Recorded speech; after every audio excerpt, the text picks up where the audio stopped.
prayer is not to pray. Ang goal po namin is na bigyan po namin kayo nung what you need to encourage you to do it. And I promise you guys that when you learn how to pray the way that God wants you to pray, things will change. Can I hear an amen? Amen! Magbabago po yung pananaw nyo. Hindi lang po yung, sometimes hindi po magbabago yung mga situation natin, pero I promise you that when you pray, when you learn how to pray, things will change in your life. Hallelujah. Now, balik po tayo dito sa teaching natin on Lord, teach us to pray. Last week, we learned about the prayer of petition. Sino po sa'yo nakakaalala? Paano ba mag-pray ng prayer of petition? Ano yung P? Praise. Naku. Praise. Praise. Ayan. Ano yung R?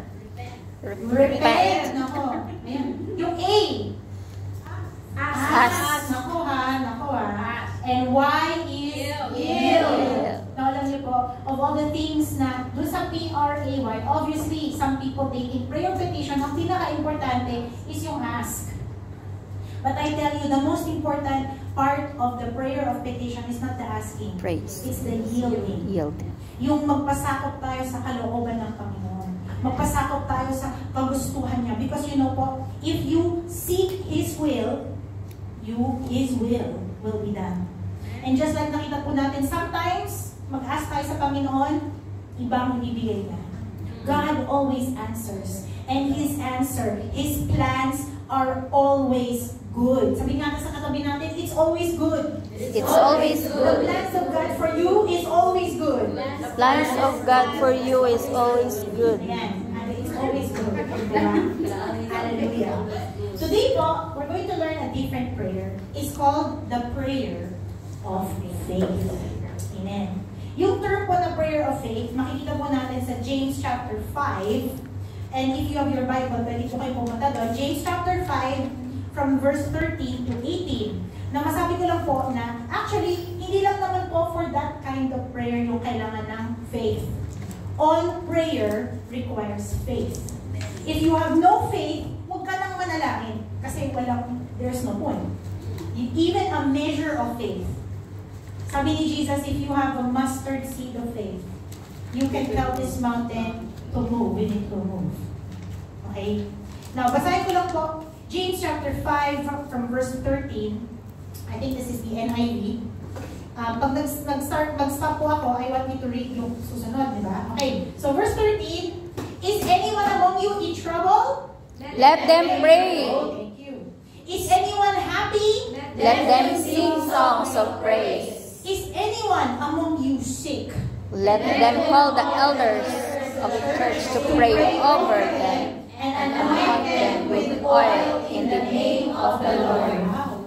Verse 15, and the prayer offered in faith, ito po yung prayer of faith, will make the sick person well. The Lord will raise them up. If you have sinned, they will be forgiven. Therefore, confess your sins to each other and pray for each other so that you may be healed. Basahin po natin yung dulo na. The prayer of a righteous person is powerful and effective. Wow. May example po si James, verse 17. Elijah was a human being, even as we are. Ibig sabihin, tulad po siya sa atin. He prayed earnestly that it would not rain, and it did not rain on the land for 3.5 years. Again, he prayed, and the heavens gave rain, and the earth produced its crops. Alam niyo po, we're going to learn about the prayer of faith. But actually, there is a certain kind of faith na required for this prayer. Okay? So the first po that we learn, what kind of faith is required in the prayer of faith? Sabi po sa James chapter 5, verse 13, sa verse 13, pansin niyo po, they kept on asking, is anyone, di ba? Is anyone sick? Is anyone in trouble? Di ba? Is anyone, yung word po na anyone is repeated, di po ba? Pero this prayer is not just for everyone. Okay? How do I know that? Kasi kung basahin niyo po yung buo ng James chapter 5, hindi po siya addressed sa sanlibutan. Hindi po siya naka-address sa kung sino-sino man. It is addressed to brothers and sisters in Christ. So, para kanino ang prayer of faith? It's for true believers. It's for people who trust in God. Okay? Hindi po siya pwede kung sino-sino lang. The prayer of faith is only possible for true believers. Now guys, may question po sa inyo. Do you think your faith is true? Are you a believer? Amen. Ako, mahina. Oh, Amen. Parang ano no? Don't worry about that. Alam niyo po, these days maraming fake, di ba? Yes. Maraming fake bags, fake profile, fake news, may fake friends pa nga eh. Di ba? Dati, madaling makita ang mga bagay na fake, di ba? Kasi kitang-kita mo na, iba-iba yung spelling, di ba na, uy parang iba yung kulay niya na. Di ba? Yung mga labubuan, daming mga fake. Pero guys, these days, things are so good, parang di mo na malaman kung fake mo siya o hindi, di ba? Tingin niyo po ba, is it possible for people to be fake believers? Yung sabi na, ayan, naniniwala ako kay Kristo, pero hindi talaga. Yes. Pwede ba yun? Pwede yun? Pwede bang malaman kung ang isang tao ay isang fake na believer? Yes. Yes, yes. And you know po, pagdating natin sa heaven, I believe I have that there. Matthew chapter 7:22. Nakakatakot na sabihin. Sabi, on judgment day, many will say, Lord, Lord, we prophesied in your name, we cast demons, we performed miracles in your name, and then sasabihin ni Jesus, sino ka? Hindi kita kilala. So, there are people ngayon sa, in this side of eternity na sa isip nila na meron silang pananampalataya na sila ay, tagasunod ni Kristo. Yung pala, pagdating nila sa heaven, Who you? sabi ni Kristo, sino ka? Hindi kita kilala. Now, alam niyo po, sa book of James, where we're reading, sabi, ang turo po ni James is that if faith is genuine, kung tunay ang pananampalataya, dapat may ebidensya. Dapat may mga simptomas na nagpapakita na ikaw ay tunay na Kristiyano.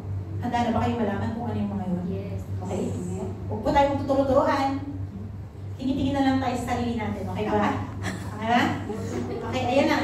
Okay, number 1, sabi ni James, there should be joy and perseverance pag may trials. Na pag dumating ang paghihirap, hindi po kang bibig is reklamo ng reklamo. What else? There should be obedience to the word. Don't just be hearers of the word, be doers. Di po ba? What else? There should be love and care for others. Na kung mahal mo ang Diyos, pero hindi mo alam, hindi mo mahal yung mga ibang tao. What else? You should be able to control your tongue. Whoa. Whoa. What else? You should be living according to heavenly wisdom, hindi yung makamandong pag-iisip. And lastly, sabi ni James chapter 4, if you have genuine faith, you should submit to God and resist the devil. Ibig sabihin, yung boses na alam mong hindi yan si Holy Spirit, at hanggang ngayon pinakikinggan pa rin.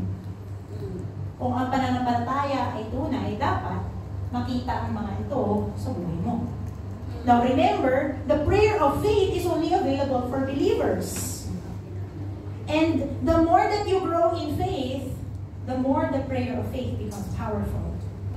But there's a second. So what kind of faith? The first one we talked about is that it had to be a genuine faith. But the second one is that it needs to be an obedient faith. Sabihin niyo po, obedient. Obedient. Pakita niyo po sa NIV, ang tawag po sa prayer of faith is a prayer offered in faith. Ibig sabihin po, hindi po siya isang passive na prayer. Ang passive is yung hindi mo iniisip, hindi talaga siya proactive. This is a very active prayer. This is not a prayer offered in fear. Sino po sa inyo nakapag-pray nung natakot ka? Amen. So people pray in fear.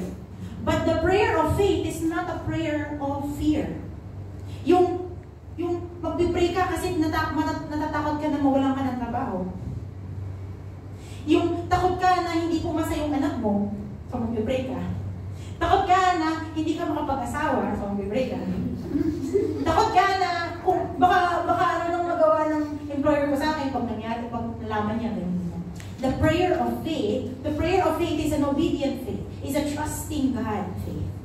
Now remember, I want to remind you po na in faith, believing is not enough. Yes. Believing is not enough. You must obey. Sa James chapter 2 po, may sinabi po si James na interesting. I think, sumasampalataya kang iisa ang Diyos. Sabi ni James, mabuti. Ang mga demonyo man ay sumasampalataya at nanginginig pa po.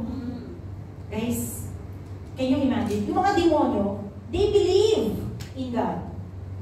But they do not obey God. Okay?